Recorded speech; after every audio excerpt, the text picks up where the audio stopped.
তো বন্ধুরা, এই যে তরলটাকে তোমরা আমার হাতে দেখছো, এই তরলটা কিন্তু আমাদের ছাদ বাগানের মধ্যে থাকা প্রত্যেকটা পার্মানেন্ট গাছের প্রত্যেকটা সমস্যার সমাধান করতে কিন্তু সক্ষম। এই তরলের প্রয়োগে আমাদের ছাদ বাগানের মধ্যে থাকা সমস্ত ধরনের পার্মানেন্ট গাছ, যেমন আমাদের জবা ফুল গাছ হোক, আমাদের বেলি ফুল গাছ হোক, কিংবা আমাদের অপরাজিতা ফুল গাছ হোক, সমস্ত ধরনের গাছের মধ্যে যেমন এই সময় আমরা প্রচুর পরিমাণে কুঁড়ি এবং ফুল আনতে সক্ষম হব, তেমন এই ম্যাজিক তরলকে যদি আমরা এই সময় গাছের মধ্যে প্রয়োগ করি, তাহলে কিন্তু ন্যাচারাল ভাবে আমাদের এই যে গাছের মাটি তোমরা লক্ষ্য করতে পারছো, এই গাছের মাটির পিএইচ লেভেলকে আমরা কিন্তু সব সময় মেনটেন করতে পারবো। কেবলমাত্র গাছের মাটির পিএইচ লেভেলকে ঠিক রাখা নয়, এর সঙ্গে সঙ্গে এই ডরমেন্ট টাইমে আমাদের যে সমস্ত পার্মানেন্ট গাছের পাতা অতিরিক্ত পরিমাণে হলুদ হতে শুরু করেছে, এবং এর পাশাপাশি এই টাইমে তোমরা দেখতে পাবে এই সময় আমাদের বেলি ফুল গাছ হোক, আমাদের অপরাজিতা ফুল গাছ হোক, আমাদের জবা ফুল গাছ হোক, কিংবা আমাদের গোলাপ ফুল গাছ হোক, প্রত্যেকটা গাছের মধ্যে যে ফাঙ্গাস আক্রমণ হতে শুরু হয়েছে এবং অতিরিক্ত কুয়াশা পড়ার ফলে আমাদের গাছের পাতার মধ্যে ফাঙ্গাস আক্রমণ হয়ে আমাদের গাছগুলো যে এই সময় মারা যেতে শুরু করছে, এই সমস্যাকে কিন্তু আমরা দূর করতে পারবো এই তরলটিকে ব্যবহার করে। তো কি এই তরল, একে আমরা তৈরি করব কিভাবে, এটিকে তৈরি করতে আমাদের কোন উপাদানের প্রয়োজন, কিভাবে এটিকে আমাদের গাছের মধ্যে প্রয়োগ করতে হবে, এবং এই তরলটিকে ব্যবহার করে আমরা কোন কোন বেনিফিটকে পেতে পারবো, আজকে এই সব গুরুত্বপূর্ণ তথ্যগুলিকে তোমাদের জানতে হতে গেলে ভিডিওটা শুরু থেকে শেষ পর্যন্ত দেখতে হবে এবং ভিডিও শুরুতেই একটা লাইক করে দিতে হবে। যারা নতুন বন্ধু, চ্যানেলে প্রথম, অবশ্যই কিন্তু কার্তিক হর্টিকালচারকে সাবস্ক্রাইব করে রাখবে। তো শুরুতেই আমাদের যেটা করতে হবে, আমাদের এই সময় যে সমস্ত গাছ আমাদের ডরমেন্সি পিরিয়ডে আছে, বা যে সমস্ত পার্মানেন্ট গাছের এই সময় বৃদ্ধি বিকাশ হওয়া এবং ফুল আসা বন্ধ হয়ে গেছে, সেই সব গাছের ক্ষেত্রে আমাদের প্রথম যে কাজটাকে করতে হবে সেটা হচ্ছে আমাদের গাছের মাটির মধ্যে এই যে আগাছাগুলো আছে, সেই আগাছাগুলোকে আমাদের কিন্তু পরিষ্কার পরিচ্ছন্ন করতে হবে। কারণ বন্ধুরা, এই আগাছাই হলো আমাদের কিন্তু এই ডরমেন্সি পিরিয়ডে থাকা গাছের ক্ষেত্রে একটি মরণের কারণ এই আগাছা যখনই আমাদের গাছের মাটির মধ্যে জন্মাতে শুরু করবে, তখনই কিন্তু আমাদের গাছের মাটির মধ্যে বিভিন্ন ধরনের কিন্তু ফাঙ্গাস সৃষ্টি হবে। তাই আমাদের যেটা করতে হবে, আমাদের গাছের মধ্যে এই জন্মানো আগাছাকে আমাদের কিন্তু এই সময় পরিষ্কার পরিচ্ছন্ন করে ফেলতে হবে। এবং আমাদের এরপর যে 2 নম্বর কাজটাকে করতে হবে, এই সময় আমাদের যেসব পার্মানেন্ট গাছগুলি ডরমেন্সি পিরিয়ডে আছে, বা যেসব গাছের বৃদ্ধি বিকাশ একেবারেই থমকে গেছে, বা যেসব গাছের মধ্যে একেবারেই ফুল আসছে না, সেই সমস্ত গাছের মাটিকে আমাদের কিন্তু এই রকমভাবে একটুখানি খুঁজে দিতে হবে। মানে আমাদের অন্তত পক্ষে সপ্তাহে একবার করে আমাদের গাছের মাটিটাকে কিন্তু আমাদের একটু খুঁজে আলগা করে দিতে হবে। এক্ষেত্রে যেটা হবে, আমাদের গাছের মাটির মধ্যে কিন্তু বায়ু চলাচলটা সঠিকভাবে হবে, এবং আমাদের যেসব গাছের গ্রোথ থমকে গেছে বা শিকড়ের গ্রোথ আটকে গেছে, সেই গাছের গ্রোথ এবং শিকড়ের গ্রোথ কিন্তু আবার পুনরায় হতে শুরু হবে। তো বন্ধুরা, এই 2 নম্বর কাজটিকে করার পর আমাদের যে 3 নম্বর কাজটাকে এরপর করতে হবে, যে সমস্ত পার্মানেন্ট ফুল গাছ যাদের এই ডরমেন্ট টাইমে পুরোপুরিভাবে গ্রোথ থমকে গেছে এবং গাছের পাতা অতিরিক্ত পরিমাণে হলুদ হতে শুরু করেছে এবং এর পাশাপাশি শিকড়ের গ্রোথ পুরোপুরিভাবে আটকে গেছে, সেই সমস্যাগুলোকে প্রাথমিকভাবে আমাদের সমাধান করতে হতে গেলে আমাদের প্রথম যে উপকরণটা এই সময় ব্যবহার করতে হবে সেটা হলো বন্ধুরা এটা। তো তোমরা আমার হাতে যেটা দেখছো সেটা হলো ভার্মি কম্পোস্ট। তো আমরা যদি প্রত্যেকটা ডরমেন্সি পিরিয়ডে থাকা গাছের মাটির মধ্যে এই সময় 1 মুঠো করে ভার্মি কম্পোস্টকে প্রত্যেক 10 থেকে 15 দিন অন্তর অন্তর ব্যবহার করতে পারি, তাহলে এই ভার্মি কম্পোস্টের মধ্যে থাকা প্রত্যেকটা নিউট্রিশন কিন্তু গাছ সঠিকভাবে ইনটেক করতে পারবে। গাছের মাটি এই সময় কিন্তু উর্বর থাকবে এবং তার ফলে শিকড়ের গ্রোথও কিন্তু খুব সুন্দরভাবে হতে থাকবে। কিন্তু এই ভার্মি কম্পোস্টের পাশাপাশি যে 2 নম্বর উপকরণটাকে আমাদের ব্যবহার করতে হবে সেটা হলো বন্ধুরা এটা। তো তোমরা আমার হাতে এই সময় যে জিনিসটা দেখছো এটা হলো হলুদ।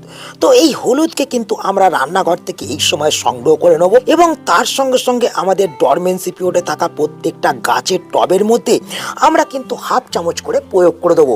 এক্ষেত্রে যেটা হবে, আমাদের এই হলুদ কিন্তু গাছের মাটিকে এই সময় প্রোটেক্ট করতে সাহায্য করবে, গাছের মাটির মধ্যে কোনো ধরনের ফাঙ্গাস সৃষ্টি হতে দেবে না, এবং তার সঙ্গে সঙ্গে সঙ্গে এই সময় যে ডরমেন্ট টাইমে আমাদের গাছের মাটির মধ্যে পিঁপড়ে এবং বিভিন্ন ধরনের পোকামাকড়ের সৃষ্টি হয় এবং তার সঙ্গে সঙ্গে যে আগাছা সৃষ্টি হয়, সেই সমস্ত ধরনের প্রবলেমকে কিন্তু সলিউশন করতে পারবে। তো এই ডরমেন্সি টাইমে আমাদের যেসব পার্মানেন্ট ফুল গাছগুলি ছাদ বাগানে আছে, যেমন ধরে রাখো জবা ফুল গাছ, আমাদের বেলি ফুল গাছ, অপরাজিতা ফুল গাছ, এই সমস্ত গাছগুলি থেকে আমাদের আগামী দিনে ভোরে ফুলকে পেতে হতে গেলে আমাদের এখন থেকেই কিন্তু গাছগুলোর মধ্যে প্রিপারেশনকে নিতে হবে। এবং এখন থেকে যদি আমরা প্রিপারেশনকে নিতে শুরু করি, তাহলে আপকামিং এই যে 9 মাস মানে গ্রীষ্ম থেকে বর্ষা, এই যে সম্পূর্ণ 9 মাস আগামী সময় আসতে চলেছে, এই সময় কিন্তু আমরা আমাদের গাছ থেকে প্রচুর পরিমাণে কিন্তু ফুলকে পেতে পারবো। এবং এই সময় যদি আমরা প্রিপারেশনকে নিতে পারি, তাহলে আগামী আপকামিং 9 মাসে প্রচুর পরিমাণে ফুল নেওয়ার জন্য আমরা কিন্তু গাছগুলোকে তৈরি করতে পারবো। তো বন্ধুরা, সেক্ষেত্রে আমাদের যেটা করতে হবে, এই আপকামিং 8 থেকে 9 মাস আমাদের গাছ থেকে ভরে ফুল পেতে হতে গেলে সেটা হলো বন্ধুরা, আমাদের কিন্তু প্রত্যেকটা ডরমেন্সি পিরিয়ডে থাকা গাছের মধ্যে এই তরলটাকে কিন্তু এই সময় আমাদের ব্যবহার করতে হবে। তো বন্ধুরা, এই তরলটি আর কিছুই নয়, এই তরলটি হলো আমাদের ফটকিরি গোলানো জল। এবং এই তরলটিকে তৈরি করতে আমাদের প্রধান যে উপকরণটা লাগবে সেটা হলো বন্ধুরা এই ফটকিরি। তো এই ফটকিরি আমাদের কি কি কাজে লাগে? তো বন্ধুরা, এই ফটকিরি কিন্তু আমাদের গাছের মাটির মধ্যে এবং গাছের মধ্যে হওয়া ফাঙ্গাল অ্যাটাককে কিন্তু দূর করতে সাহায্য করে। এবং তার সঙ্গে সঙ্গে এই ফটকিরি গাছের মাটির পিএইচ লেভেলকেও কিন্তু সবসময় ঠিক রাখে। শুধুমাত্র তাই নয়, গাছের মাটিকে কিন্তু এই জিনিসটা অ্যাসিডিকও করে তোলে। তার ফলে আমাদের গাছের মধ্যে আমরা একটু কম খাবার প্রয়োগ করলেও আমাদের গাছ কিন্তু সঠিকভাবে বৃদ্ধি বিকাশ করা থেকে শুরু করে সঠিকভাবে ফুল আনতে কিন্তু সক্ষম হয়ে থাকে। তো আমাদের যেটা করতে হবে, আমাদের এই এক টুকরো ফটকিরিকে আমাদের 1 লিটার জলের মধ্যে যদি আমরা কিছুক্ষণ রেখে দিই, আমরা কিন্তু এই ধরনের তরল কিন্তু পেয়ে যাব। তোমরা দেখতে পাচ্ছ আমি কিন্তু অলরেডি এই তরলটাকে তৈরি করে রেখেছি। এবং এখানে তোমরা দেখতে পাচ্ছ ফটকিরিটা দেয়া মাত্রই জলের রংটা কিন্তু ধীরে ধীরে পরিবর্তন হয়ে যাচ্ছে। তো বন্ধুরা, আমরা কিন্তু এই ফটকিরিকে এই সময় 3 ভাবে গাছের মধ্যে প্রয়োগ করতে পারবো। প্রথম ভাবে যদি প্রয়োগ করতে চাই, তাহলে এই রকম ফটকিরিকে আমরা গুঁড়ো করে এই ফটকিরি গুঁড়োকে আমরা কিন্তু আমাদের গাছের মাটির মধ্যে প্রয়োগ করতে পারি। এবং দ্বিতীয়ভাবে যদি প্রয়োগ করতে চাই, আমরা কিন্তু এই ফটকিরির তরল লিকুইডটাকে গাছের মাটির মধ্যে কিন্তু প্রয়োগ করতে পারি। এবং 3 নম্বর ভাবে যদি প্রয়োগ করতে চাই, তাহলে এই লিকুইডটাকে কিন্তু আমরা গাছের পাতার মধ্যে স্প্রেও করতে পারি। তো বন্ধুরা, আমরা কিন্তু মূলত এই সময় এই দুভাবে কিন্তু ফটকিরিকে ব্যবহার করার বিষয়ে জানবো। তো আজ আমি মূলত তোমাদের দেখাবো এই ফটকিরি গোলানো জলকে আমরা কিভাবে গাছের মাটির মধ্যে প্রয়োগ করব এবং কিভাবে গাছের পাতার মধ্যে স্প্রে করে আমরা গাছের সমস্ত সমস্যার সমাধান করতে পারবো। তো বন্ধুরা, এই যে তোমরা ফিটকিরি গোলানো জলটাকে দেখছো, এই ফিটকিরি গোলানো জলটাকে আমাদের গাছের মধ্যে এই সময় প্রয়োগ করতে হলে আমাদের প্রথম যে বিষয়টাকে মাথায় রাখতে হবে সেটা হলো, আমাদের যে সমস্ত গাছ এই সময় ডরমেন্সি পিরিয়ডে আছে, যেমন এখানে তোমাদের দেখাই, দেখো তোমরা দেখতে পাচ্ছ আমার এই বেলি ফুল গাছের গ্রোথ কিন্তু সম্পূর্ণভাবে থমকে গেছে এবং গাছের মধ্যে কুঁড়ি এবং ফুল আসা কিন্তু টোটালি বন্ধ হয়ে গেছে। মানে এই যে বেলি ফুল গাছটা, এই বেলি ফুল গাছটা কিন্তু সম্পূর্ণভাবে ডরমেন্সি পিরিয়ডে আছে। এবং এই ডরমেন্সি পিরিয়ডে থাকা গাছের মধ্যে এই তরলটাকে আমাদের ব্যবহার করতে হলে আমাদের প্রথম যে বিষয়টাকে মাথায় রাখতে হবে সেটা হচ্ছে, এই যে তোমরা দেখতে পাচ্ছ গাছের মাটি, এই মাটিটা এই রকম কিন্তু ভিজে থাকলে কখনোই কিন্তু এই তরলকে ব্যবহার করা যাবে না। কারণ এই ভিজে মাটিতে আমরা যদি ফিটকিরি গোলানো জলকে ব্যবহার করি, তাহলে কোনো ধরনের বেনিফিট কিন্তু আমরা পাবো না এবং গাছের কোনো ধরনের সমস্যার সমাধান কিন্তু আমরা করতে পারবো না। উল্টে গাছের মারাত্মক ক্ষতিও হতে পারে। যখন আমরা দেখব আমাদের গাছের মাটি এই রকম শুকনো অবস্থায় আছে, তখন কিন্তু আমরা এই তরলটাকে অন্তত 15 থেকে 20 দিনে একবার আমরা কিন্তু এই সময় প্রয়োগ করে দেবো।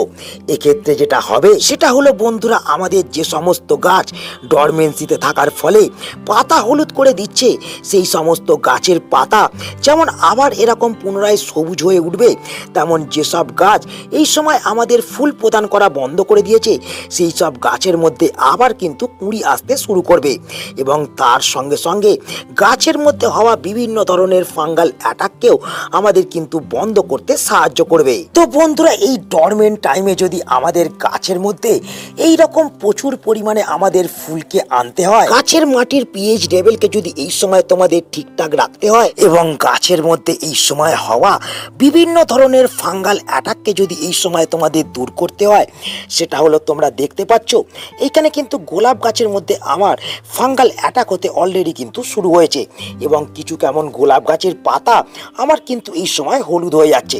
তো এই সমস্যাটা মূলত আমাদের গোলাপ গাছ, আমাদের অপরাজিতা গাছ এবং জবা গাছের মধ্যে কিন্তু লক্ষ্য করা যায়।